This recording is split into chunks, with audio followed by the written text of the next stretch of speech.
வறட்சி பாதிப்பு குறித்த அறிக்கை இன்று தாக்கல் செய்யப்படும் என்று எதிர்பார்க்கப்படும் சூழலில் விவசாயிகள் எதிர்பார்ப்பது என்ன என்பது குறித்து நமது திருவாரூர் செய்தியாளர் ராஜசேகரிடம் கேட்கலாம். ராஜசேகர், வறட்சி பாதிப்பு குறித்த ஆய்வை விவசாயிகள் எப்படி பார்க்கறாங்க? அவங்களுடைய கோரிக்கைகள்லாம் என்னென்ன?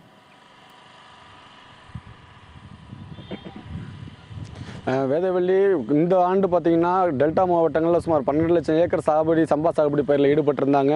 இதில் இந்த ஆண்டு தண்ணீர் இல்லாத பிரச்சனை, மழை, வடகிழக்கு பருவமழை முற்றிலுமாக பொய்த்து போன காரணத்தினால் முற்றிலுமாக பயிர்கள் பாதிப்படைந்துள்ளது. இதனால் வறட்சி மாநிலமாக அறிவிக்க வேண்டும், அது மட்டும் இல்லாமல் உரிய நிவாரணம் வழங்க வேண்டும் என்ற கோரிக்கைகளை தொடர்ந்து விவசாயிகள் வலியுறுத்த வந்த நிலையில் தமிழக அரசின் சார்பில் டெல்டா ஒட்டுமொத்த தமிழகத்திலும் அந்த பாதிக்கப்பட்ட சம்பா பயிர்களில் அமைச்சர்களும் ஐஏஎஸ் அதிகாரிகளும் ஆய்வு செய்தாங்க. இந்நிலையில் இன்று அறிக்கை தாக்கல் செய்யப்படும் எதிர்பார்க்கும் நிலையில் விவசாயிகள் நம்ம சில கருத்துக்களை கேட்போம். சார் சொல்லுங்க, இன்னைக்கு தமிழக அரசிடம் இந்த மாவட்ட நிர்வாகத்தின் சார்பில் அரசு அறிக்கை தாக்கல் செய்ய இருக்கிறாங்க. இதில் நீங்கள் என்னென்ன எதிர்பார்ப்புகளோடு இருக்கீங்க? உண்மையிலேயே இந்த வருடம் தமிழகத்தில் ஒரு மிகப்பெரிய கடும் வறட்சியில் நாங்கள் விவசாயிகள் சிக்கி தவிச்சுக்கிட்டு இருக்கோம். எந்த வருடமும் இல்லாத அளவில் மிகப்பெரிய இழப்பு சந்திச்சிருக்கிறோம். ஆனால் இந்த நிலையில் இன்றைக்கி அமைச்சர்கள் ஆய்வு செய்து ஒரு அறிக்கையை சமர்ப்பிக்க போகிறாங்க. ஆனால் இதில் பார்த்தீங்கன்னா இவங்க உடனடியாக குறுகிய கால திட்டம், நீண்ட கால திட்டம்னு இந்த திட்டத்தை பிரிச்சுக்கிட்டு சில அறிவிப்புகளை வெளியிடுவாங்கன்னு நாங்கள் எதிர்பார்க்குறோம். உடனடியாக பயிர்களை இழந்த விவசாயிகளுக்கு உடனடியாக நிவாரணம் வரணும், அவங்களுக்கு இழப்பீடுகளை பெற்றுத்தரணும். அதுமாரி 2015 அவங்களுக்கு கிடைக்க வேண்டிய அந்த காப்பீட்டு தொகை இது வரைக்கும் கிடைக்காம இருக்குது, அதை பெற்றுத்தரணும். இறந்த விவசாயிகளுக்கு உரிய நிவாரணம் வழங்கணும். இது போன்ற உடனடி நிவாரணங்கள் இன்னைக்கு இருக்குது. அதுமாதிரி நீண்ட கால திட்டங்களாக இங்க பாத்தீங்கன்னா மிகப்பெரிய அளவில் நீர்நிலைகள் பழுதடைஞ்சு கிடக்குது, சீரழிஞ்சு கிடக்குது. அதுக்கு ஒரு பெருந்திட்டத்தை உருவாக்கி இனி விவசாயத்தில் இப்படி ஒரு பின்னடைவு ஏற்பட்டாத வகையில் அதை பாதுகாக்க ஒரு சிறப்பு பெருந்திட்டத்தை உடனடியாக தமிழக அரசு மேற்கொள்ளணும்னு நாங்கள் கருதுறோம். அதே மாதிரி தொடர்ந்து 2000க்கு பிறகு விவசாயிகளுக்கு மும்முனை மின்சாரம் இணைப்பு கொடுக்கறதுல ஒரு மிகப்பெரிய தேக்க நிலை என்பது இருக்குது. அதையும் உடனடியாக அவர்கள் சரி செய்யணும். இப்படி விவசாயிகளுக்கான அந்த சிறப்பு கொள்கையை வகுக்க வேண்டியிருக்கு. விவசாயத்திற்கு சிறப்பு பட்ஜெட் போட்டு உடனடியாக அதற்கான சிறப்பு நிதியை ஒதுக்கி செய்தால் மட்டும்தான் விளைநிலங்களிலிருந்து விவசாயிகள் வெளியேறுவதை உடனடியாக தடுக்க முடியும் நாங்கள் கருதுறோம். அதையும் தாண்டி பார்த்தீங்கன்னா உரிய விலை இல்லாமல் விவசாயிகள் நெல்லுக்கு மிகப்பெரிய தேக்க நிலை என்பது. அதனால் உரிய விலையையும் கொடுத்து விவசாயிகளை பாதுகாக்கணுங்கிறத நாங்கள் ரொம்ப எதிர்பார்க்குறோம். இப்போ போன ஆண்டு பார்த்தீங்கன்னா பொங்கல் இந்த சம்பா சாகுபடி செய்து பொங்கல் கொண்டாடினீங்க. இப்போ இந்த ஆண்டு இந்த பொங்கல் ஒரு சில ஒரு வார காலங்களில் வர இருக்கிற நிலையில் இந்த பொங்கலை நீங்கள் எப்படி கொண்டாட போயிருக்கீங்க, எப்படி எதிர்பார்க்குறீங்க நீங்கள்? வணக்கம். திருவாரூர் மாவட்டம், திருவாரூர் அருகாமையில் உள்ள இந்த இளவங்கார்குடி கிராமம்.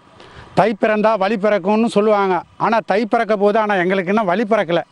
ஆனால் இந்த வருஷம் அரசை தான் நாங்கள் எதிர்பார்த்துக்கிட்டு இருக்கோம். தை பிறக்க போகுது. இந்நேரம் பொங்கல் வீட்டெல்லாம் பார்த்தீங்கன்னா வீடு வாசலாம் சுத்தம் பண்ணி அது இந்த புதுப்பானையெல்லாம் எடுத்து நாங்கள்லாம் சிறப்பாக கொண்டாடுவோம் தை மாதம்.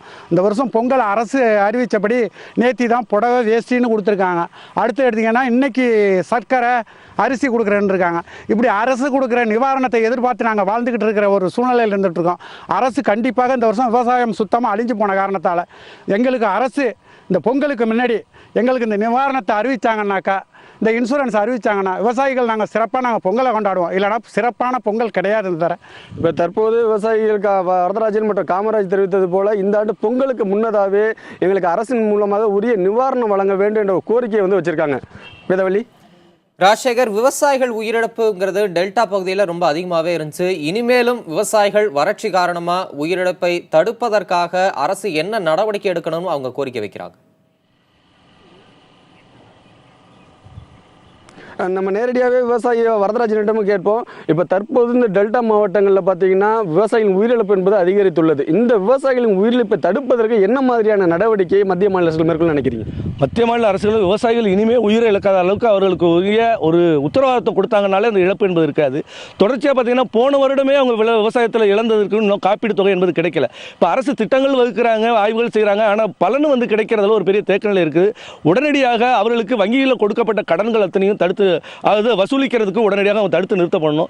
இவங்க வாங்கிய கூட்டுறவு வங்கிகளில் கொடுக்கப்பட்ட கடன் எல்லாத்தையும் ரத்து செய்யப்பட வேண்டும். இப்படி தனியார்கள்ட்ட அவங்க வாங்கின கடன் நெருக்கடியும் அந்த அவமானத்தினால தான் விவசாயிகள் இறந்துகிட்டு இருக்காங்க. அதனால அவர்கள்ட்ட ஒரு வருட காலத்திற்கு எந்த வசூலிக்க கூடாது என்பதை உடனடியாக அரசு தடை விதிச்சா மட்டும்தான் விவசாயிகளோட தற்கொலை மரணத்தை உடனடியாக தடுத்து நிறுத்த முடியுங்கிறத எங்களுடைய எதிர்பார்ப்பு. இப்போ இன்னொரு பெண் விவசாயி நம்மள்கிட்ட இருக்காங்க, அவங்கள்ட்ட கேட்போம்.